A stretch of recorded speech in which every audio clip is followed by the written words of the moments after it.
Hello, good morning. आज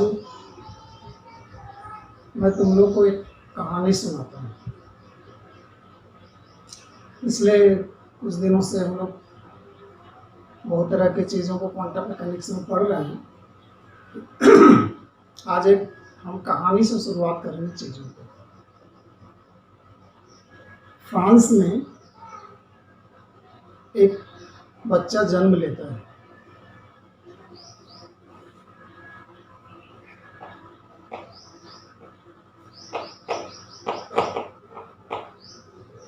कब जन्म लेता है? 1892 में। एज यूजल वो पढ़ाई लिखाई करता है, स्कूल जाता है, कॉलेज जाता है और 1910 में वो बीए करता है। बचपन से उसका इंटरेस्ट इतिहास में था और इसलिए उसने इतिहास विषय में बीए किया, बीए हिस्ट्री। फिर उसका इंटरेस्ट जग गया मैथ्स में और फिजिक्स में, तो उसने सोचा कि क्यों ना फिजिक्स में या मैथ्स में कर लूँ, तो फिर उसने बीए किया।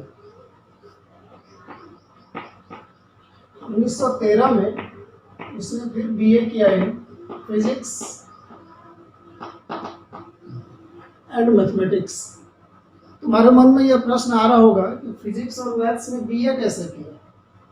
तो उन दिनों इस प्रकार का बीएससी, बीए, बीकॉम इस तरह की पढ़ाई नहीं होती थी और ग्रेजुएशन ही बोला जाता था, बैचलर। और सारे विषय आर्ट्स के ही होते थे, सब चीज़ कला ही होती थी। तो बीए उसने किसने किया? फिजिक्स में। जब वो फिजिक्स में इंटरेस्टेड हो गया तो अब उसने सोचा कि कुछ रिसर्च किया जाए। उस समय ग्रेजुएशन के बाद ही रिसर्च होती थी।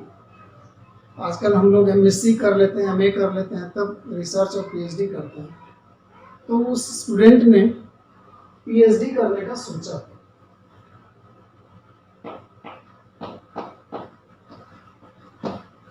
इसमें करने का सोचा फिजिक्स में। जब तुम पीएचडी करोगे, अभी तो तुम बीएससी में पढ़ रहे हो, फिर एमएससी करोगे, फिर अगर मान लो कि तुम में से कुछ बच्चे रिसर्च पीएचडी की तरफ इंटरेस्टेड होंगे, तो जब हम पीएचडी करते हैं तो हमको कोई एक ऐसे विषय पर करनी पड़ती है जिस पर उस एग्जैक्टली वैसा नेचर का कोई काम ना हुआ रहता है। कोई नई चीज़ें करनी पड़ती है। उस समय फिजिक्स में, अब कहानी यहीं से शुरू होती है उस स्टूडेंट की। उस समय फिजिक्स में उसने स्टडी किया कि क्या सब हो रहा है करंट में और उसको क्या करना चाहिए। तो उसने देखा कि उस समय फिजिक्स में जिस विषय की बहुत ज़्यादा चर्चा हो रही थी वो थी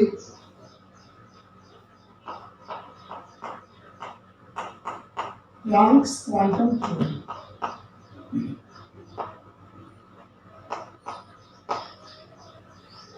हम लोग डिस्कस कर चुके हैं कि प्लैंक ने अपना क्वांटम थ्योरी कब दिया था? 1900 ईस्वी में। और quantum theory black body radiation के लिए दिया गया था, उसको एक्सप्लेन करने के लिए। 1905 ईस्वी में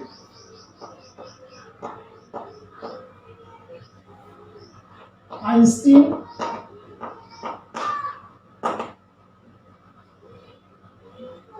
फोटो इलेक्ट्रिक इफेक्ट,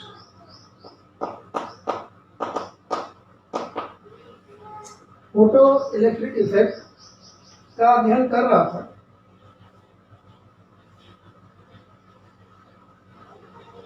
तो फोटो इलेक्ट्रिक इफेक्ट का अध्ययन करने के लिए, उसको एक्सप्लेन करने के लिए उसने फिर प्लैंक से क्वांटम थ्योरी का सहारा लिया। उसने उसको एक्सप्लेन कर दिया। जब 1905 में उसने एक्सप्लेन कर दिया तो प्लैंक का क्वांटम थ्योरी को पूरी दुनिया ने एक्सेप्ट कर लिया। हालांकि आइंस्टीन को इस फोटो इलेक्ट्रिक इफेक्ट के लिए नोबेल प्राइज भी मिला। पर वो तब मिला जब 1914 ईस्वी में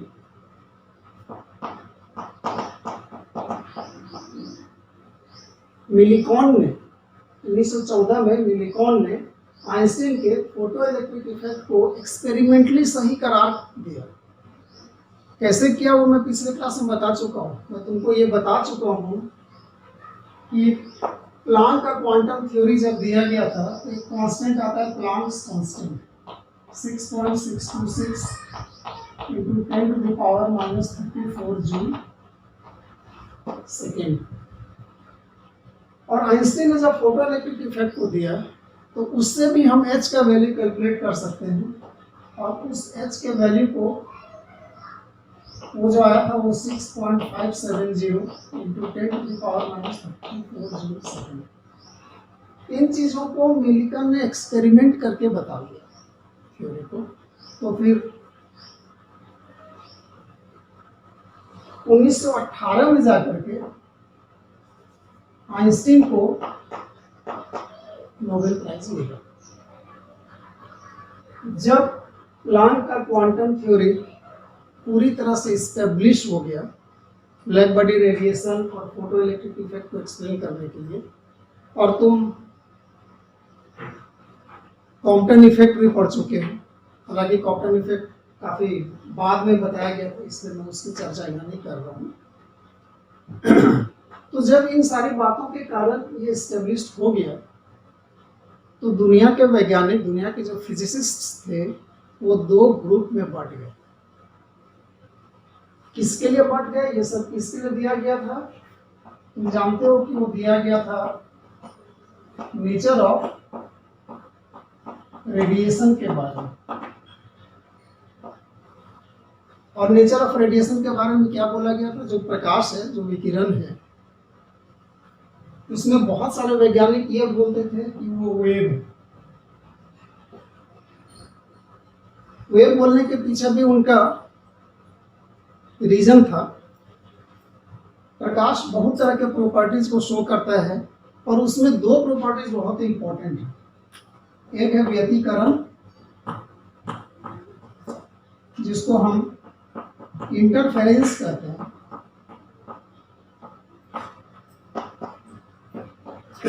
और दूसरा विवर्तन,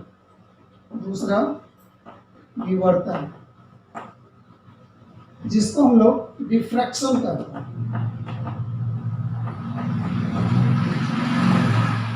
तो क्योंकि इन दोनों घटनाओं की व्याख्या वेव के आधार पर ही की जा सकती है, इसलिए बहुत सारे साइंटिस्ट ये मानते थे कि प्रकाश कैसा होता है, वेव।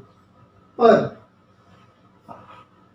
क्योंकि ब्लैक बॉडी रेडिएशन और फोटो इलेक्ट्रिक इफेक्ट, ये दो घटनाएं जो तुम पढ़ चुके हो, उनकी व्याख्या इनके आधार पर नहीं की जा सकी। उनकी व्याख्या इसी आधार पर की जा सकी कि प्रकाश कण होता है।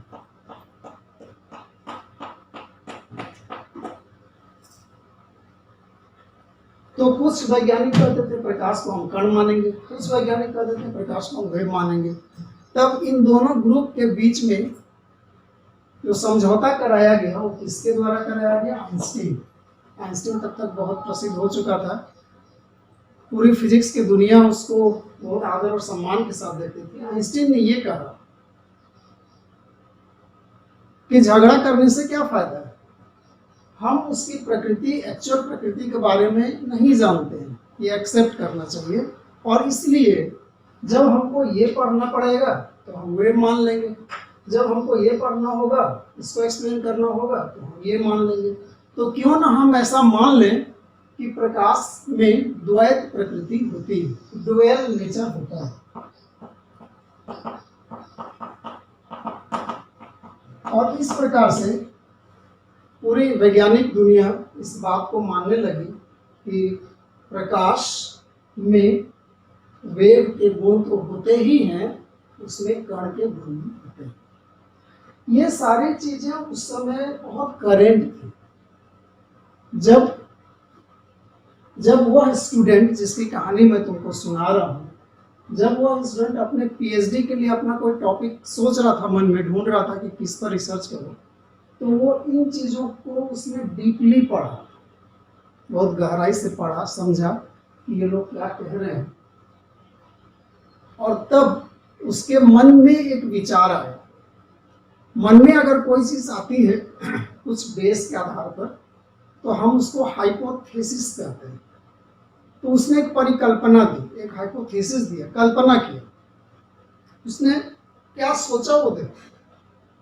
उसने सोचा कि आज तक तो ये जो हमारा प्रकृति है, हमारी प्रकृति है, उसमें दो तरह की चीज़ों के बारे में हम लोग पढ़ते आ रहे थे कि कुछ चीज़ें कण होती हैं, पार्टिकल्स होता है, जैसे ये चौक है, ये बोर्ड है, और जितना चीज़ तुम देखते हो सभी कण है। और कुछ चीज़ें ऊर्जा होती हैं, जैसे रेडिएशन है, जैसे साउंड एनर्जी है, इलेक्ट्रोमैग्नेटिक वेव से ये सब एनर्जी है।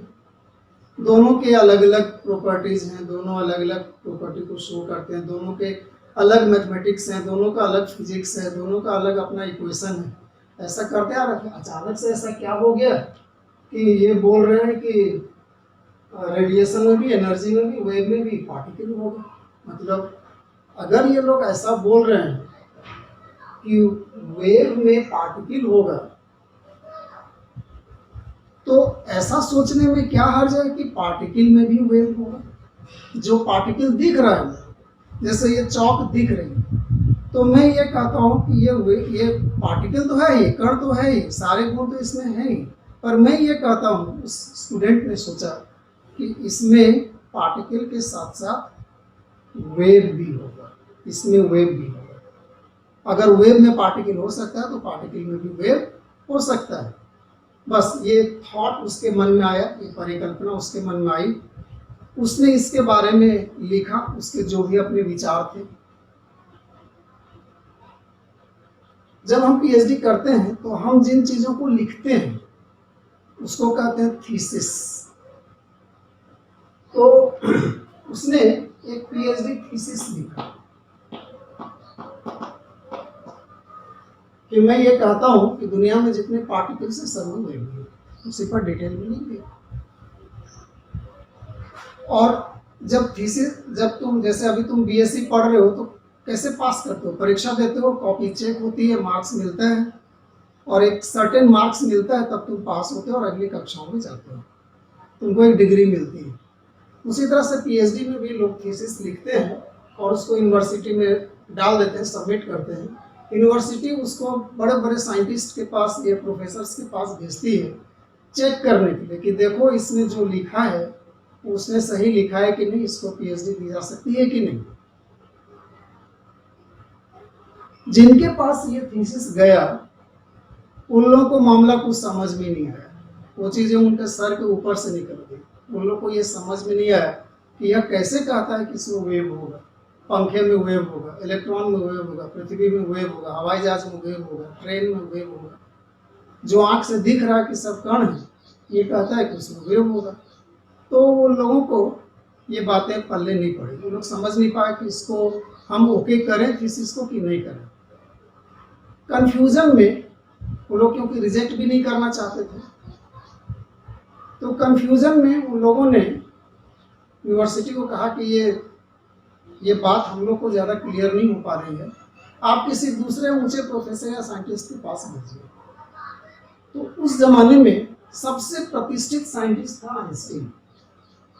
इसलिए विश्वविद्यालय ने क्या किया, इसकी पीएचडी थीसिस को आइंस्टीन के पास भेज दिया कि अब आप देखो ये थीसिस आई है और जो दूसरे प्रोफेसर हैं वो लोग मना कर रहे हैं, तो आपके पास भेज रहे हैं, आप इसको देखिए और बताइए कि इसको पीएचडी अवार्ड दिया जाए कि नहीं दिया जाए, इसको पास किया जाए कि नहीं।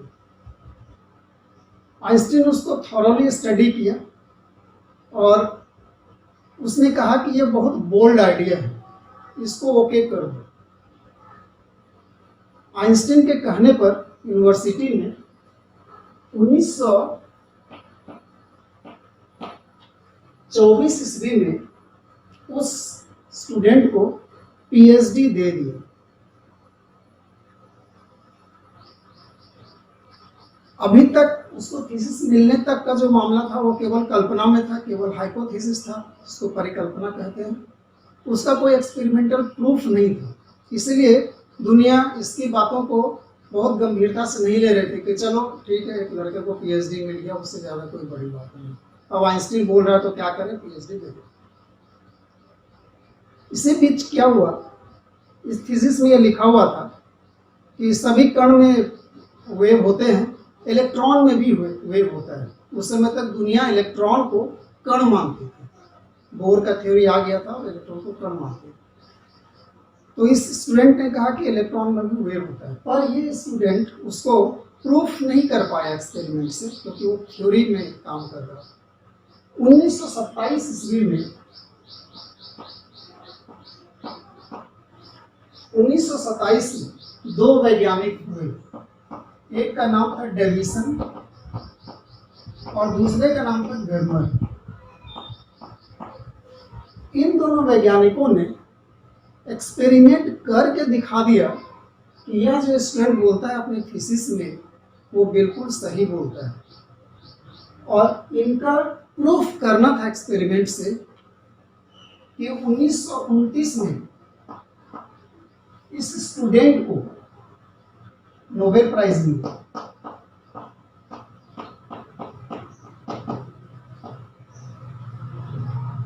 और वो स्टूडेंट किस नाम से जाना जाता है आज? De Broglie. जिसके बारे में आज हम लोग डिटेल में इसकी कहानी मैं तुमको सुना रहा हूँ, जिसके बारे में तुमको सिलेबस में पढ़ना है, उसका नाम क्या था? De Broglie. बहुत कम वैज्ञानिक ऐसे हुए हैं, खास करके विज्ञान की दुनिया में बहुत कम ऐसे हुए हैं, उंगली पर गिनने लायक भी होंगे, जिनके थीसिस पर पीएचडी मिला। जो स्टूडेंट रहे, जिन्होंने थीसिस दिया, उस थीसिस को क्या मिल गया? Nobel prize. और वो भी बहुत कम उम्र में। देखो 1892 में जन्म लिया, 1929 में, मतलब 8, 9, 17, 36 साल की उम्र में उसको नोबेल प्राइज मिल गया। और इसका ये खोज ने उसी तरह से विज्ञान में क्रांतिकारी परिवर्तन ला दिया जैसा प्लांक ने लाया, और एक इसके कारण एक नया वर्ड चालू हुआ जिसको हम वेव मैकेनिक्स कहते हैं। तुम अभी तक क्वांटम मैकेनिक्स का नाम पढ़ रहे थे, क्वांटम मैकेनिक्स। इसके कारण एक नया शब्द क्या आ गया? Wave mechanics. श्रोडिंगर ने बाद में उसके इसी थ्योरी को लिया और फिर अपना इक्वेशन बनाया, श्रोडिंगर्स वेव इक्वेशन, और पूरा wave chemistry, wave physics, wave mechanics start हो गया। तो ये थी एक ब्रीफ स्टोरी इसके बारे में, डी ब्रॉगली के बारे में, जिसका डिटेल अभी हमको पढ़ना है। तो आओ अब हम इस युवा वैज्ञानिक के बारे में देखें कि उसने दरअसल ऐसा क्या कहा जिसके कारण उसको नोबेल प्राइज मिला। तो अब हम लोग पढ़ेंगे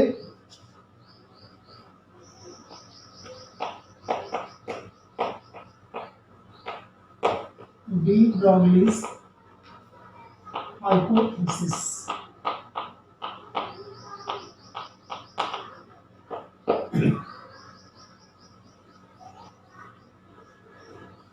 कि हाइपोथेसिस क्या है मैंने तुम्हें पहले बताया, मैं थोड़ा सा लिख देता हूँ फिर और समझा दूंगा। All matters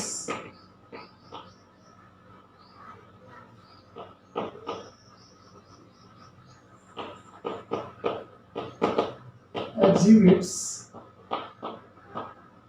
dual nature।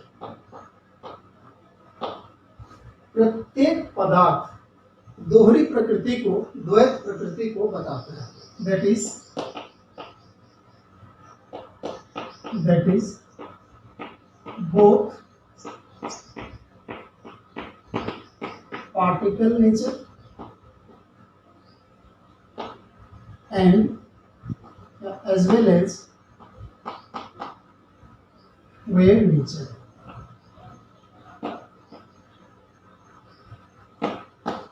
दोनों गुण शो करता है, कण के गुण भी, पार्टिकल नेचर भी, और वेव नेचर भी, तरंग के गुण भी।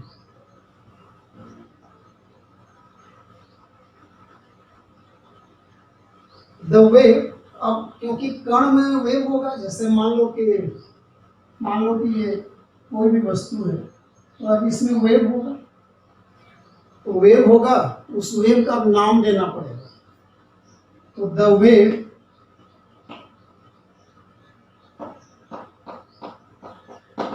एसोसिएटेड विथ पार्टिकल्स, कण के साथ जो वेव होते हैं particles are called matter wave. Matter और पार्टिकल एक ही चीज हुआ, मैटर माने पदार्थ, पार्टिकल माने कण। तो क्योंकि पदार्थ के साथ में वेव है इसलिए हम उसका नाम क्या देंगे, मैटर वेव। अब मैटर वेव होगा तो वेवलेंथ होगा, तरंग की लंबाई होगी। तो the wavelength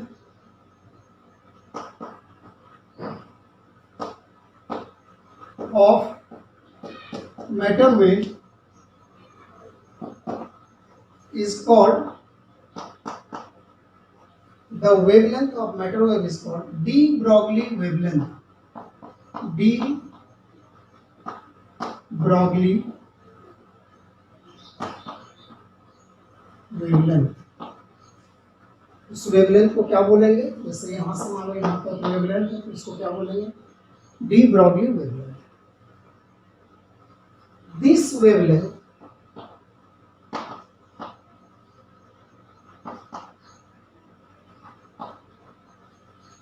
this wavelength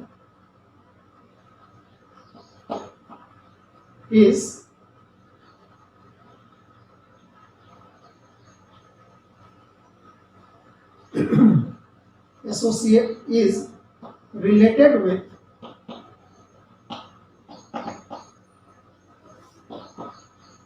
the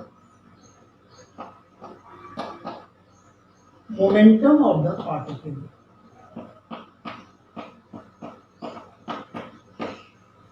यह जो वेवलेंथ है, डी ब्रॉगली का जो वेवलेंथ है वो किसके साथ रिलेटेड है, मोमेंटम। मोमेंटम का हिंदी क्या होता है, संवेग। कण का जो संवेग होगा, संवेग मतलब तुम पढ़े होगे स्कूल में, मात्रा गुणित वेग को हम संवेग कहते हैं। तो यह वेवलेंथ किसके साथ रिलेटेड है, संवेग के साथ। यह था डी ब्रॉगली का हाइपोथेसिस, कल्पना। अब हम लोग इसमें क्या देखेंगे, वो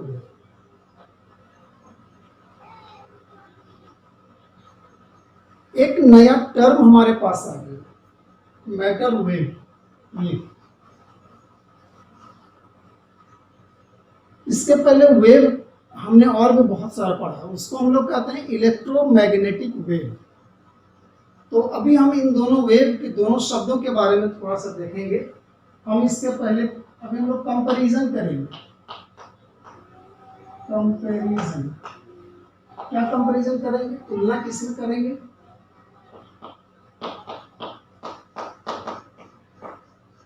इलेक्ट्रोमैग्नेटिक वेव और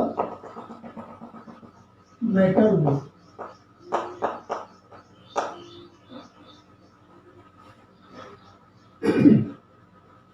थोड़ा छोटा लिख देता हूँ, डेरिवेशन भी वही हो जाएगा, ज्यादा बड़ा नहीं है।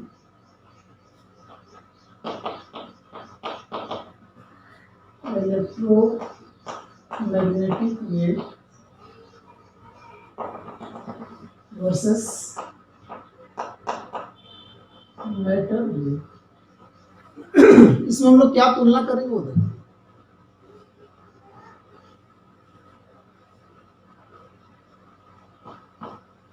सबसे पहला इंपॉर्टेंट फैक्टर ये है कि जो इलेक्ट्रोमैग्नेटिक वेव होते हैं, विद्युत चुंबकीय तरंग होते हैं, जैसे सूर्य से प्रकाश की किरण आ रही है, मोमबत्ती या लाइट जलाते हैं तो वहां से प्रकाश निकलती है। तो ये जो इलेक्ट्रोमैग्नेटिक वेव है जिसका पूरा स्पेक्ट्रम मैं तुमको बता चुका हूँ, gamma ray, x ray, ultraviolet, visible में भी 7 रंग, video, infrared, microwave, radio wave, ये सारे जो हमारे इलेक्ट्रोमैग्नेटिक वेव है, इनकी सबसे बड़ी विशेषता ये होती है कि ये अपने सोर्स को छोड़ करके बाहर निकल जाते हैं। ये अपने सोर्स को छोड़कर बाहर निकलते हैं। जैसे मान लो ये सूर्य है या बल्ब है, मान लो तो जब वेव निकलेगा तो यहाँ से बाहर निकल जाएगा। तो इलेक्ट्रोमैग्नेटिक वेव्स या these waves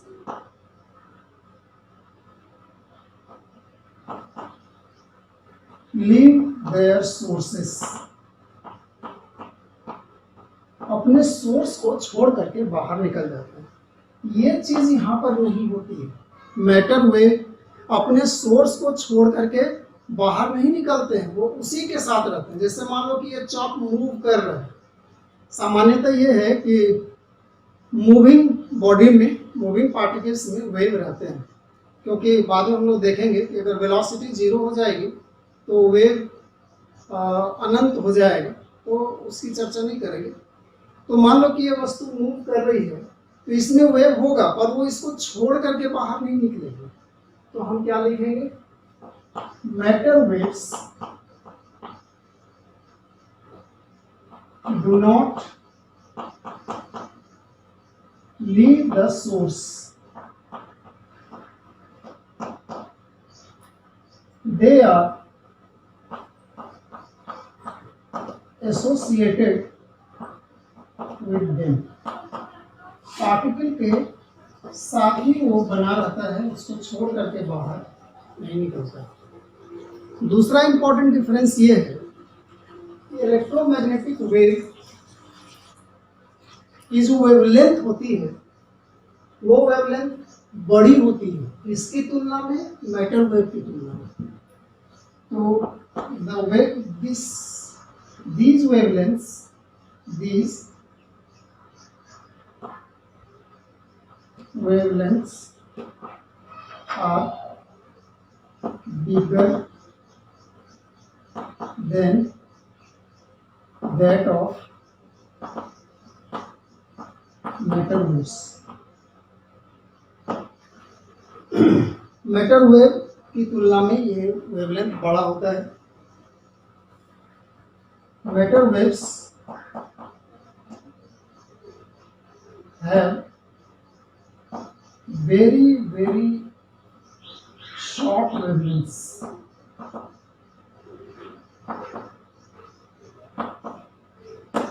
very very short wavelengths. और तीसरा इंपॉर्टेंट है, इसका वेग बहुत ज्यादा होता है। These waves have high velocity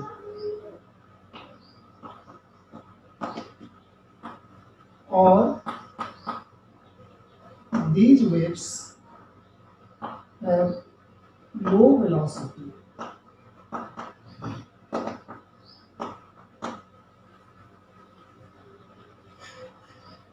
तो ये तीन मुख्य डिफरेंस हैं इलेक्ट्रोमैग्नेटिक वेव में और मैटर वेव में। दोनों वेव होते हैं, एक से वेव बाहर निकल जाता है, मैटर वेव बाहर नहीं निकलता है।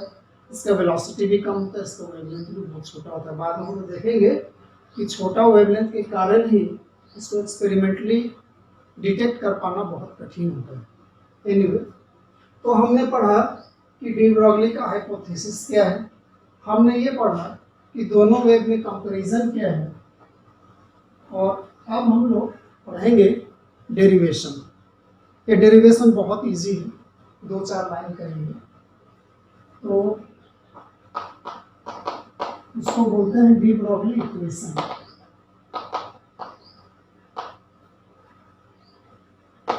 डी ब्रॉगली इक्वेशन, ये जो इक्वेशन को बनाया गया, डी ब्रॉगली ने बनाया, वो कैसे बनाया गया? क्योंकि उस समय प्लांक और आइंस्टीन की थ्योरी बहुत चर्चित थे और उन्हीं के आधार पर उसने अपने हाइपोथेसिस को दिया था। तो उसने क्या किया कि पहले फोटोन के बारे में कहा। फोटोन मतलब जो इलेक्ट्रोमैग्नेटिक रेडिएशन है उनके कण को हम लोग फोटोन कहते हैं। फोटोन नाम सबसे पहले आइंस्टीन के द्वारा पॉइंट किया गया। तो फॉर ए फोटोन और एक फोटोन, फोटोन के लिए उसने कहा कि प्लांक ये बोलता है for a photon the energy is, photon के एनर्जी के लिए प्लांक क्या बोलता है? अकॉर्डिंग टू प्लांक,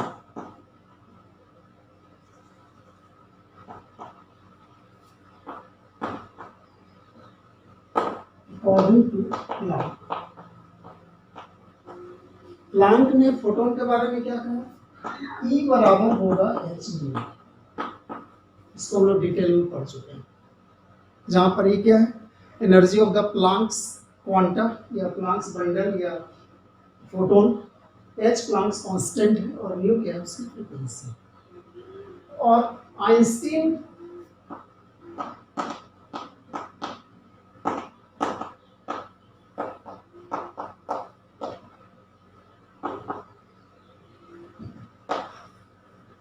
आइंस्टीन को यूँ तो फोटो इलेक्ट्रिक इफेक्ट के लिए नोबेल प्राइज मिला था, पर उसकी थ्योरी बहुत फेमस हुई थी। तुम आइंस्टीन का फोटो जहाँ भी देखोगे, सामान्यतः उसकी फोटो में तुम ऐसा लिखा हुआ देखोगे, E बराबर mc स्क्वायर। रिलेटिविटी थ्योरी से ये इक्वेशन आता है, उसका तो डिटेल हमको नहीं पढ़ना है, पर उसको हम लोग यूज कर लेंगे। तो आइंस्टीन का थ्योरी से ये है कि फोटोन की एनर्जी कितनी होगी? mc square. अब देखो, एक ही चीज के लिए ये कहता है कि एनर्जी इतनी होगी और उसी चीज के लिए ये कहता है कि एनर्जी इतनी होगी। तो अगर लेफ्ट हैंड बराबर है तो हम राइट हैंड को क्या कर सकते हैं? इक्वल कर सकते हैं। तो अभी हम लोग इन दोनों को बराबर कर देते हैं। Therefore h nu will be equal to mc square, जहां m क्या है? मास है, और c क्या है? वेलोसिटी। अब तुमको जब मैं बेसिक पढ़ा रहा था पिछले क्लासेस में, तो मैंने बताया था कि न्यू बराबर क्या होता है? c upon lambda. यहाँ पर न्यू क्या? फ्रीक्वेंसी है, c प्रकाश का वेग है, और लैम्डा क्या है? उसका वेवलेंथ की लंबाई है। तो क्यों ना हम न्यू की जगह में c बाय लैम्डा को लिख दें।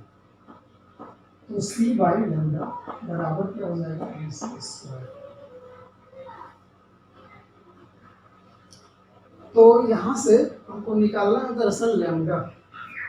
तो देयरफॉर इसको अगर मैं यहाँ लिख देता हूँ एच बाय लैम्डा, इसको पलट दो, हो जाएगा लैम्डा बटे एच सी, और ये हो जाएगा 1 by M C square. Lambda को यहीं पर रहने दो और एच सी को उधर ले जाओ। तो एच सी नीचे है तो ऊपर चला जाएगा, बटे एम सी स्क्वायर। एक सी से दूसरा सी कैंसिल हो जाएगा, तो क्या बचेगा? H upon M C. Therefore finally we have lambda बराबर एच अपॉन एम सी। मान लो दिस इज इक्वेशन नंबर 1। तो ये किसके लिए इक्वेशन आया है? फोटोन के लिए। फोटोन का वेवलेंथ बराबर होगा h अपॉन m इंटू सी, जहाँ h प्लैंक्स कांस्टेंट है, m क्या है? मास ऑफ द पार्टिकल है, और c क्या है? Velocity of the particle. क्योंकि यहाँ पर लाइट से रिलेटेड है तो वेलोसिटी ऑफ लाइट। अब डी ब्रॉगली ने इसी इक्वेशन को आगे बढ़ा दिया। उसने कहा कि अगर ये इक्वेशन फोटोन के लिए है, और फोटोन अगर डुअल नेचर शो करता है, इसमें वेवलेंथ भी है और मास भी है। वेवलेंथ वेव के लिए है और मास पार्टिकल के लिए है। तो अगर यहाँ दोनों गुण है तो मैं कण के लिए भी, इलेक्ट्रॉन के लिए भी इसको लागू कर दूंगा। तो according to de Broglie, according to D. Broglie, for an electron, उसने कुछ नहीं किया, इस इक्वेशन को ले लिया। क्या बोला कि लैम्डा बराबर होगा h अपॉन m, और c के जगह उसने भी लिख दिया। बस इतना ही चेंज किया कि c तो प्रकाश का वेग है, उतनी तेजी से तो कोई वस्तु चलती नहीं है। तो जो वस्तु की चर्चा हम कर रहे हैं पदार्थ की, उसका वेग मान लो भी है, तो मैं भी लिख देता हूँ और इक्वेशन को ऐसे सच रखता हूँ।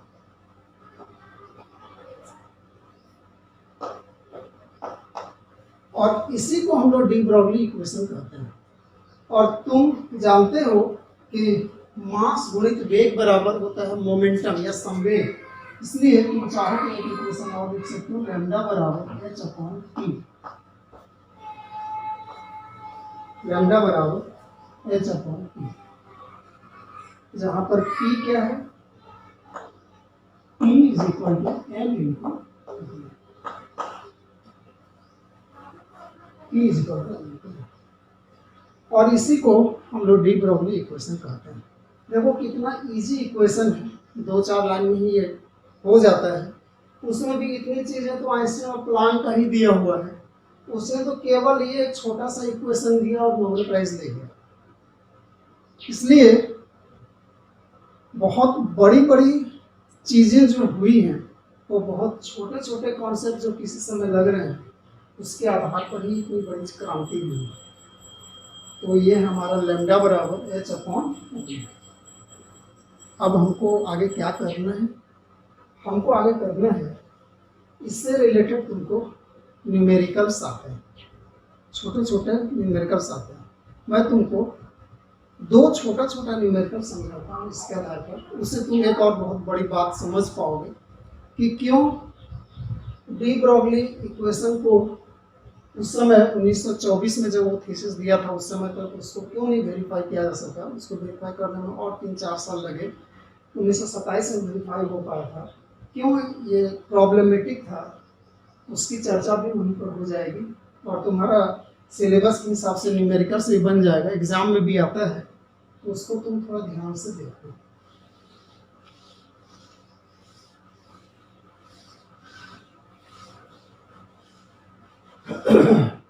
हम 2 चीजों के लिए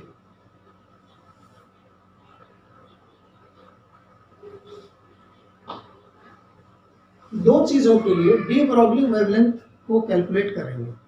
एक मान लो कि तुम अपने मन में एक क्रिकेट का गेंद है, तुम सबने क्रिकेट के बॉल को देखा होगा, तो ये क्रिकेट का बॉल है, सोचो बॉल, और ये इलेक्ट्रॉन है।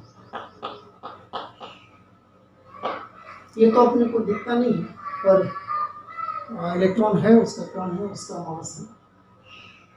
तो ये दोनों को कंपेयर करेंगे, दोनों पर न्यूमेरिकल बनाएंगे। क्या न्यूमेरिकल बनाएंगे, इक्वेशन हम उसी को लेंगे। मैं इसके लिए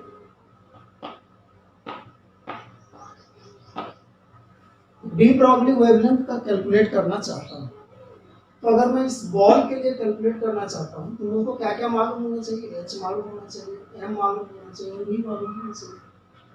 तो मान लो एच का वैल्यू तो अपने को पता रहता है, एक्सपेरिमेंट से मैं कई बार डिस्कस कर चुका हूँ, that is 6.626 into 10 to the power -34 joule second. Cricket का बॉल मान लो तुम थोड़ी देर के लिए कि 100 ग्राम है, 100 ग्राम इतना बड़ा बॉल, और उसका वेग मान लेते हैं कि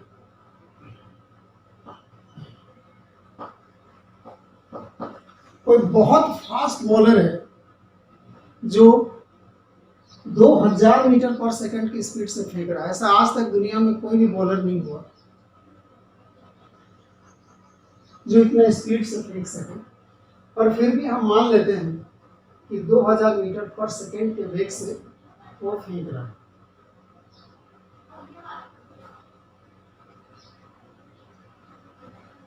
अब अगर हम लोग इसको सरल करेंगे तो एक बात का ध्यान रखना कि देखो ये जूल, ये मीटर, ये एसआई सिस्टम है, और मैंने इसको ग्राम ले लिया सीजीएस सिस्टम में। तो तुम सबसे पहले क्या करोगे, 100 ग्राम को 1000 से भाग लगा दोगे तो वो किलोग्राम में हो जाएगा। तो मैं इसको 1000 से भाग लगा देता हूँ तो ये केजी हो जाएगा।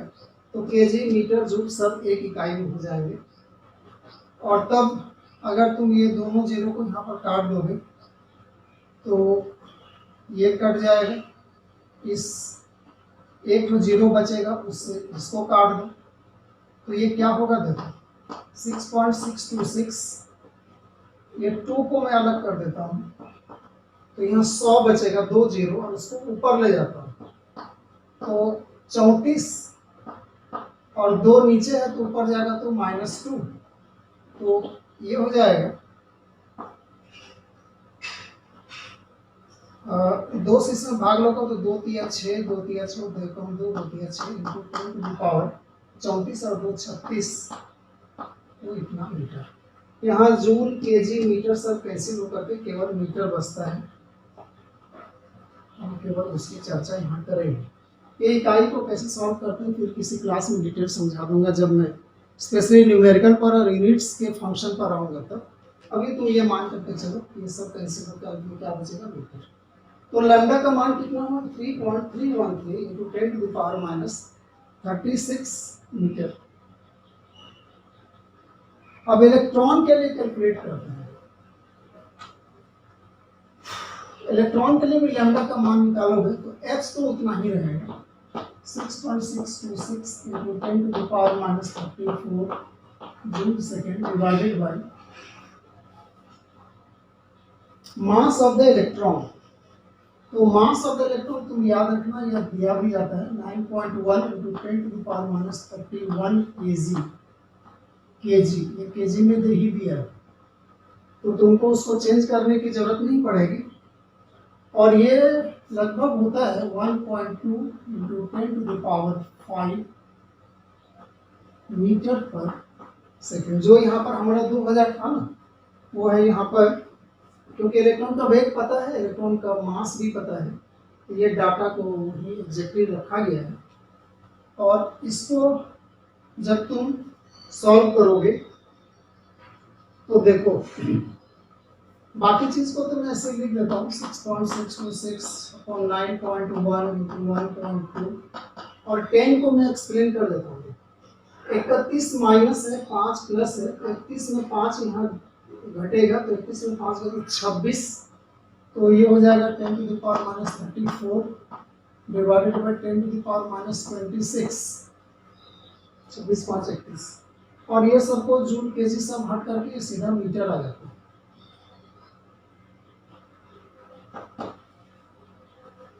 तुम अगर परीक्षा में कैलकुलेटर अलाउ नहीं रहेगा तो तुम लगभग में अप्रॉक्सीमेटली 9.1 को 9 मन में सोच सकते हो। तो 9 रहेगा तो 9 दुनिया 18, 9 एक कम 9 एक 10, 10.8 हो जाएगा। और 26 माइनस है ऊपर जाएगा तो प्लस हो जाएगा और 26 8 34, तो ये हो जाएगा 10 to the power minus 8 metre. और इसको अगर इसमें भाग लगाओगे 6 है ये 10 है लगभग तो 0.6 होगा और 1.1 घर अगर उधर कर दोगे तो फिर ये लगभग भाग लगाने से लगभग 6.02 इस प्रकार से आता है और 1.1 यहाँ पर हो जाएगा 10 to the power minus 9 metre. ये तुम अपना घर में भी कर लेना आसानी से, तो बहुत बड़ी बात नहीं, केवल जोड़ घटा गुना भाग है, इसको कर लेना। अब मैं तुमको जो बता रहा हूँ उसको ध्यान से देखो। हमने इलेक्ट्रॉन के लिए वेवलेंथ को निकाला डी ब्रॉगली के हिसाब से और एक क्रिकेट बॉल के लिए निकाला। मैं बहुत बड़ी चीज की बात भी नहीं कर रहा हूँ, एक छोटा सा क्रिकेट का बॉल है।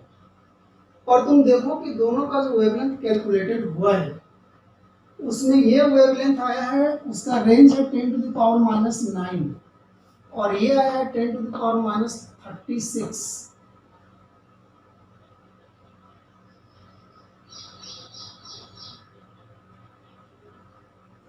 तुमको मैं बताऊं ये कितनी छोटी संख्या है, ये वेवलेंथ बहुत छोटी है, इतनी छोटी है मैं तुमको इमेजिनेशन कराता हूँ।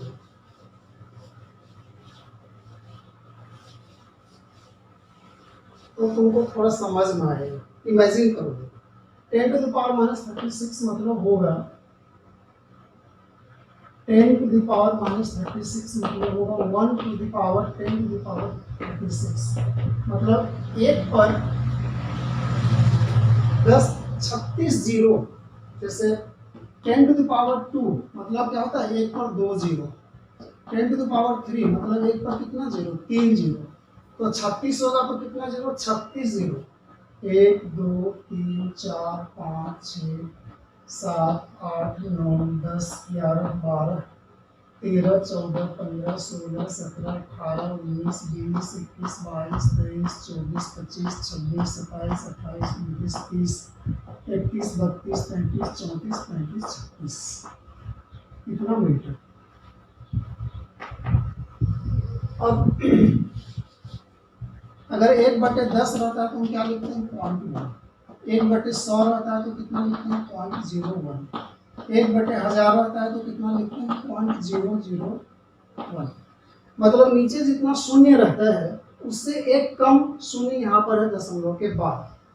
तो अगर हम लोग इसको तोड़ दें तो ये 35 ठो जीरो आएगा तब एक आएगा।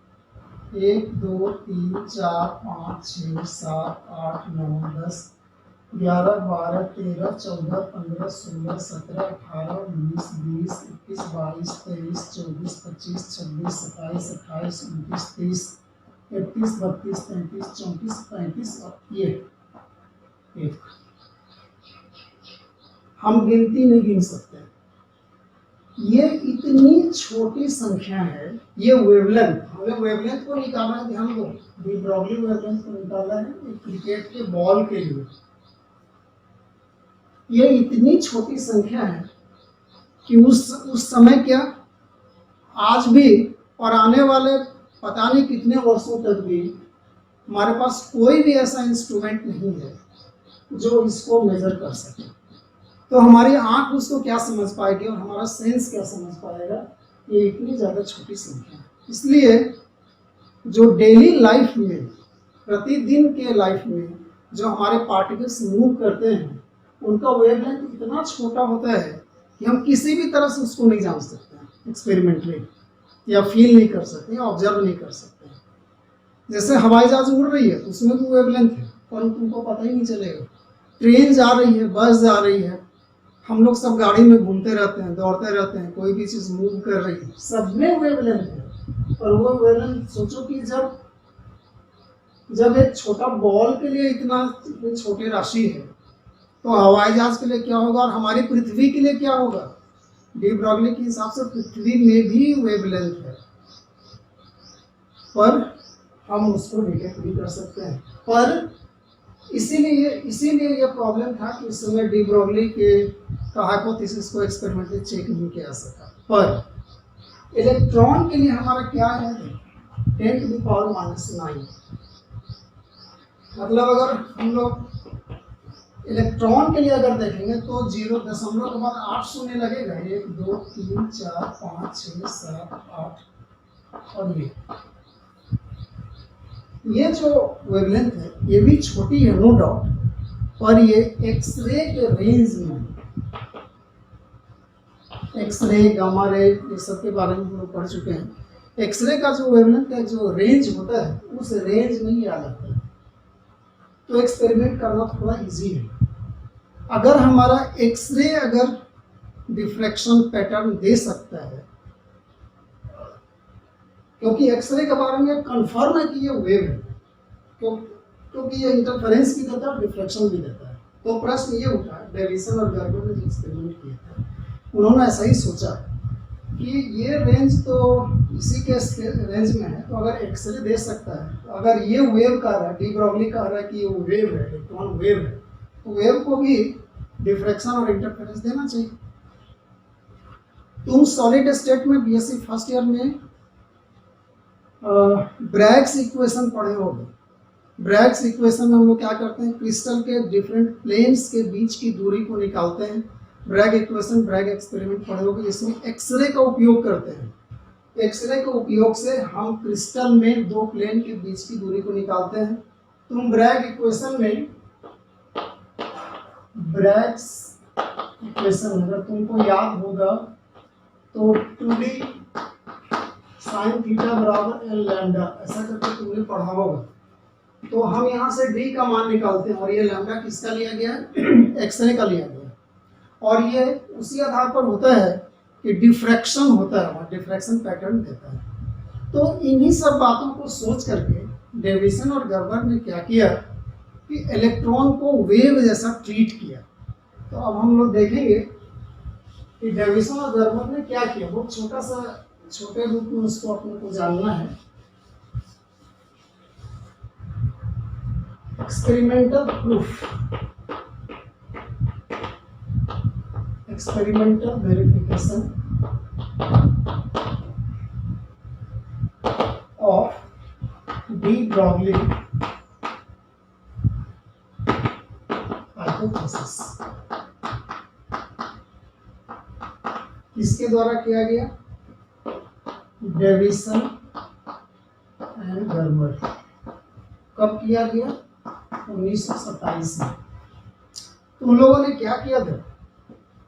उन लोगों ने एक निकेल का क्रिस्टल लिया, निकेल क्रिस्टल, और यहाँ पर इलेक्ट्रॉन का सोर्स लिया, इलेक्ट्रॉन सोर्स, इलेक्ट्रॉन पैदा किया यहाँ से, इलेक्ट्रॉन सोर्स, उसका स्पीड को बढ़ाया और इलेक्ट्रॉन सोर्स को यहाँ पर बम्बार्ड करवाया, बम्बार्डमेंट, और डिफ्रैक्शन कराया, और यहाँ पर उसके पास इंस्ट्रूमेंट्स थे, उसमें डिटेक्ट किया, डिटेक्टर। तो उन्होंने देखा कि